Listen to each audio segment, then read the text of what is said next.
अभी शहजाद जी के पास जा रहा हूं। शहजाद जी, सुना आपने, आपकी पार्टी के वरिष्ठ नेता थे मनोज तिवारी जी, वो बोल रहे थे, संजीव जी बोल रहे हैं भाई कुछ नहीं है आपने किया, और कह रहे हैं धंधा कुछ भी हो चंदा आपको भाता है। शहजाद, रतिंदर सिंह भाटिया जी आ रहा हूं उसके बाद।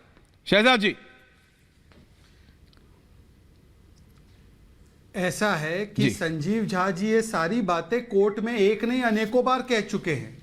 अब क्या high court, lower court, supreme court इनके खिलाफ विद्वेष की कार्रवाई कर रहा है क्या? और देखिए ना, आज लूट, झूठ और शूट और स्कूट पर प्रहार पड़ा है। आप कहते ना हिमानी प्रहार करती है, कोर्ट ने प्रहार किया है भाई, पर इनका इमोशनल अत्याचार खत्म नहीं होता है, क्योंकि भ्रष्टाचार को अब ये सदाचार बताते हैं। और इसी रामलीला मैदान में आपको याद होगा कि अन्ना हजारे के साथ हुआ करते थे तो कहते थे आरोप लगने पर इस्तीफा दो। अब आरोप क्या, आप कोर्ट पुष्टि कर रहे हैं तो इस्तीफा नहीं देना है। झाड़ू से दारू तक, स्वराज से शराब तक, अन्ना से लालू तक, जिनके लिए कहते थे कि ये भ्रष्टाचारी है, उनको सदाचारी बोलकर बोलते हैं हमारे भ्रष्टाचार पर कवर अप कर दीजिए। आज मेरे केवल 3 ही सवाल है कि पहला, ये तिहाड़ से सरकार चलाने की व्यवस्था चल सकती है तो भाई मनीष सिसोदिया, सत्येंद्र जैन का इस्तीफा क्यों लिया? दूसरी बात, इसका मतलब साफ है कि अपने से दाग हटाकर अब कभी आतिशी पर, कभी सौरभ पर, कभी कैलाश गहलोत पर, किसी और पर डालना है। तीसरी बात, देखिए पहले सरकार चलाने में भी घोटाला करा और आज सरकार जेल से चलाते वक्त भी घोटाला कर रहे हैं। कहां से ये ऑर्डर जारी हो रहे हैं? सीएमओ का ऑर्डर कहां से जारी हो, उसका कोई जवाब नहीं देना। और चौथी बात, मैं कह रहा हूं कि क्या 62 विधायकों में कोई विधायक काबिल नहीं है क्या कि जो सरकार चलाने के लिए मुखिया के रूप में आ सकता है? हम कहां कह रहे हैं कि ABC शासन लागू करो? क्या संजीव झा में काबिलियत नहीं है? मुझे तो लगा ये वर्ल्ड क्लास सिस्टम था। वर्ल्ड क्लास सिस्टम है तो संजीव चलाए, केजरीवाल चलाए, कोई भी चलाए।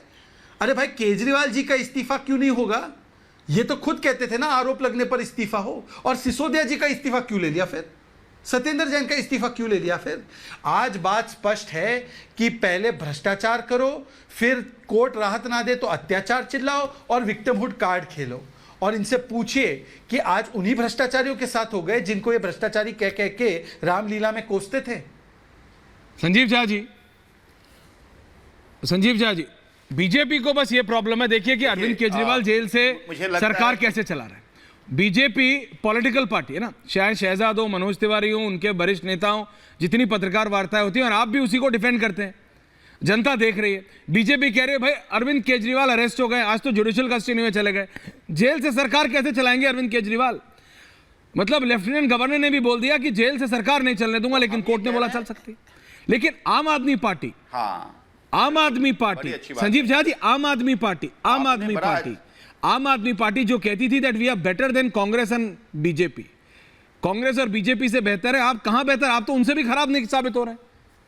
आपके तो मुख्यमंत्री जेल में है। देखिए, भाटिया जी आ रहा हूं उसके बाद। आप सुनिए ना मेरी बात। आपने बड़ा अच्छा कहा आपने कि एलजी ने भी कहा। अब ये एलजी कौन है? एलजी नहीं कह रही है, भारतीय जनता पार्टी कह रही है। हर कोई बीजेपी पार्टी पीछे से एलजी के लिए कहवा रही है कि हम राष्ट्रपति शासन लगा देंगे। अच्छा, तो अब एक बात समझिए, ये तो हमारी चिंता होनी चाहिए ना कि हम सरकार कैसे चलाएंगे। तुम चिंता क्यों करते हो?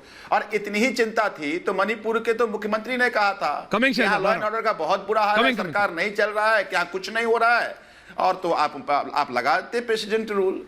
तो मेरा ये कहना है कि ये चिंता आप नहीं करो। और तीसरी बात ये कह रहे हैं कि भाई आरोप लगते ही इस्तीफा, बिल्कुल हमने कहा था, लेकिन तब आप जैसे तनाशाह आ जाएंगे ये उम्मीद हमने नहीं किया था।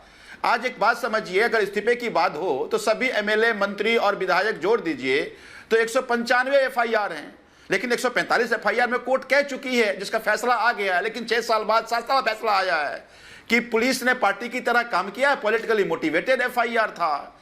तो आप ये चाहते हैं, आपकी तो कोशिश यही है ना कि किसी तरह से अरविंद केजरीवाल छोड़ दें, फिर विधायकों को तोड़ लें।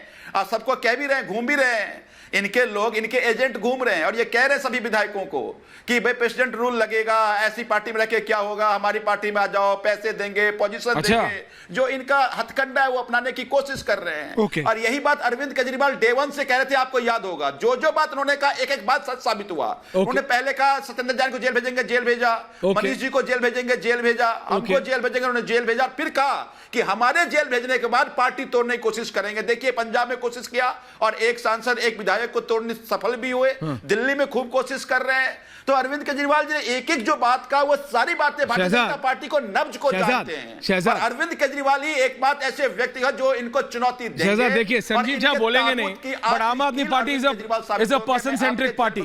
ये बात आप भी जानते हैं, पंकज शर्मा भी जानते हैं, समाजवादी पार्टी के मनोज सिंह काका भी जानते हैं, राजेंद्र भाटिया भी जानते हैं कि अरविंद केजरीवाल जेल में पार्टी बहुत तो हिली हुई है। मोदी सेंट्रिक पार्टी नहीं, पार्टी बहुत हिली। देखिए बीजेपी के पीछे आरएसएस है। देखिए आपके पीछे कोई आइडियोलॉजी नहीं है, आपके पीछे कोई आइडियोलॉजी नहीं है, ये आप भी जानते हैं। अच्छा संजीव झा जी समझिए बात को। संजीव झा जी अब मैं सवाल पूछ रहा हूं उनसे, यार अब मैं सवाल पूछ रहा हूं उनसे तो भी आप बोलेंगे। शहजाद अगर इतना ही गलत है आम आदमी पार्टी, तो आम आदमी पार्टी के नेताओं को अगर आप अपनी पार्टी में लेंगे, बीजेपी में लेंगे, तो फिर क्या फर्क रह जाएगा Shahzad? And you are proving them right. जी शहजाद भाटिया जी आ रहा हूं, उसके बाद पंकज जी, काका जी।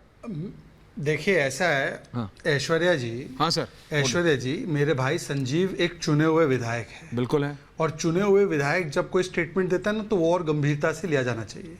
आपको याद है आप ही के शो पे लगभग 1.5 साल पहले एक और चुने हुए विधायक ने कहा था कि 800 करोड़ का बंदोबस्त भाजपा ने किया है आम आदमी पार्टी तोड़ने के लिए। ऑडियो टेप हमारे पास है, हम सही समय पर जमा कर देंगे और दिखा देंगे जी। मैं आज कह रहा हूं ऐश्वर्या जी, बाकी डिबेट को रोक लीजिए।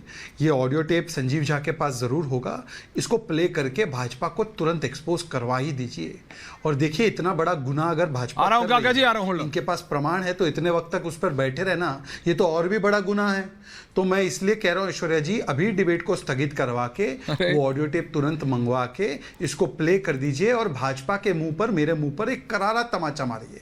दूसरी बात, मैं क्योंकि छोटा मोटा राष्ट्रीय प्रवक्ता हूं पार्टी का, तो मेरे लिप्स को रीड कीजिए ऐश्वर्या जी, हम तो कहीं राष्ट्रपति शासन का र भी नहीं बोले हैं भाई। आपके 62-63 एमएलए, अरविंद केजरीवाल के बदले कोई और विधायक बनेगा, सरकार तो आपकी होगी, कहां राष्ट्रपति शासन का विषय निर्माण होता है। पर आप पर्सन सेंट्रिक नहीं फैमिली सेंट्रिक कैसे बन रहे हैं कि जो इनकी धर्मपत्नी है एक व्हाट्सएप कैंपेन पार्टी का जारी करना है, वो भी वो आकर कर रही है जो सदस्य नहीं है पार्टी की, और फिर तुरंत 6 घंटे के बाद ऐसे ऐसे आशीर्वाद मिले कि वो व्हाट्सएप कैंपेन ही बंद कर दिया। मैं तो कह रहा हूं बाकी सब छोड़ दीजिए। संजय निरुपम कह रहे इस्तीफा दो, वो कह रहे पाब्लो एस्कोबार की तरह मत चलाओ सरकार। संजय निरुपम हम में है क्या, हमारे साथ है क्या? ये पंकज शर्मा जी को पूछ लीजिए, वो अच्छे घनिष्ठ वरिष्ठ पत्रकार है, सबको ले आइए, तो वो पूछे बताएंगे कि संजय निरुपम उन्होंने कहा कि इस्तीफा दो। और पंकज जी, मनोज सिंह काका जी, राजेंद्र भाटिया कि इस्तीफा दो तो तब गलत थे या आज गलत है?